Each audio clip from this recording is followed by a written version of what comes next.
Hello everyone and welcome back to our channel. Today we'll talk about the latest episode of Alparslan Buyuk Selcuklu. Alpagut, who is my favorite character in terms of what he stands for and what he has sacrificed, thankfully did not die. As we predicted, Grigor subjected him to a very severe test. Alpagut remains to be the arrow that shoots the enemy in their heart. The character of Öke Hatun is very dangerous. Seferiye Hatun's aide managed to take Zeren to her side with a sneaky move. This is proof that a woman can be very dangerous if she wants to be.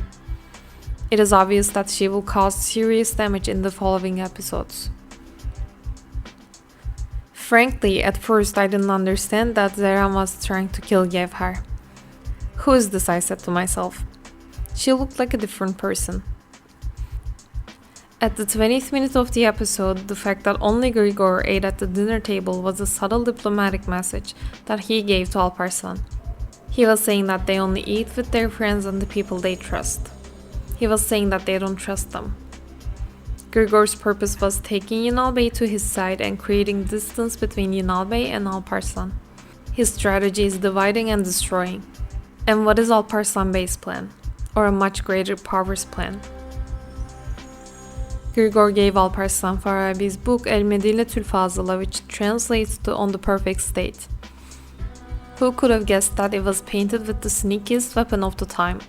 Perhaps no one thought about this because of the glory of the book. Didn't you think that it was a beautiful book? He was trying to recite a paragraph from the book, and Alparslan continued to recite it. It was pleasant for the audience to watch their battle of wits. Grigor told Alpagut his strategy and plan while he was training. Alpagut is slowly beginning to be rewarded for his sacrifices. Can you imagine the power of the state and Alparslan thanks to Alpagut's intelligence? But Alpagut was not the only one who made sacrifices. His mother Akınay made a great sacrifice too. Arslan Yusuf went to Sürmari Inn within Alparslan's knowledge. Alparslan's purpose is both to test Arslan Yusuf and gather intelligence. Grigor and Arslan Yusuf's conversation at the inn was a surprise for me. I didn't expect such a reaction from Arslan Yusuf. The elders say that if you can't beat them, you will join them. Arslan Yusuf seems to join them for now. This man is capable of anything. After this conversation, when Yinal Bey became involved in the incident, things got heated. This is a complicated situation. We will see who benefits this. Alparslan found his horse Karabey with the melody he thought when he was young. It's like today's personalized ringtones. Then he cornered Grigor's son and he now owes Alparslan. And now let's talk about Yinal Bey. This man is a complex character. I cannot say that he's good, but I also cannot say that he's bad. Yinal Bey is in a difficult situation. Is he so blinded to realize that he gave in to his rage and committed treason? Or is he someone who is aware of everything and plays both sides with the order of a deeper power? We will find out in the following episodes. What do you think about this? The biggest mystery of the episode is who sent that order to Bukhara. It is certain that it was not Seferiye Hatun because the letter Seferiye sent and the letter the blacksmith received were not the same. Speaking of letters, the letter sent by Afşin Bey is not an ordinary one. It was a nice reference to the ending of the series. It was a letter explaining how the Battle of Manzikert victory was won, what kind of difficulties they had faced with, what they stood for, how they suffered for this cause, and how many people went to die with smiles on their faces on the way of Hak. Coming back to the mysterious letter. Many theories can be created about who sent it. Let's talk about Öke Hatun first. As you know, I don't like her. She's capable of doing everything.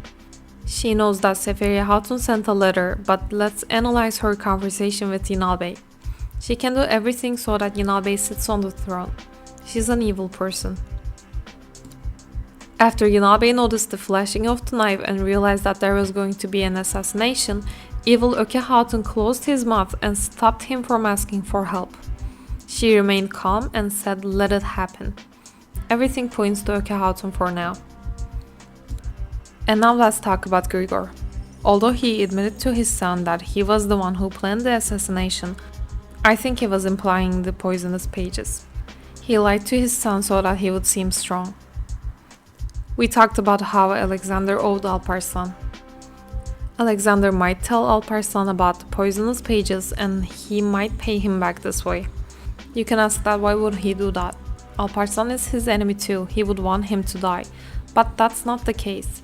Alexander doesn't like his father and he is more afraid of his father than he is of Alparslan. His hand went straight to his sword when his father said soldier for the Razan move. Alexander would not hesitate to hurt his father if he gets the chance.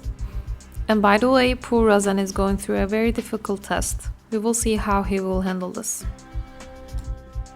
We have two names for the mysterious letter, Öke Hatun and Lord Grigor. Who do you think sent it? We think neither of them. The person who sent the letter is definitely Arslan Yusuf. His goal was not to kill. He wanted the assassin to survive and give Yinal Bey's name. He wanted to stay with the assassin. He looked at Arslan Yusuf before saying the name. The letter was sent by Arslan Yusuf without any doubts. His goal is to eliminate Yinal Bey and become politically stronger. After all, Hadrat Ali radiallahu anh says that the most dangerous enemy is the one who looks like us but isn't one of us.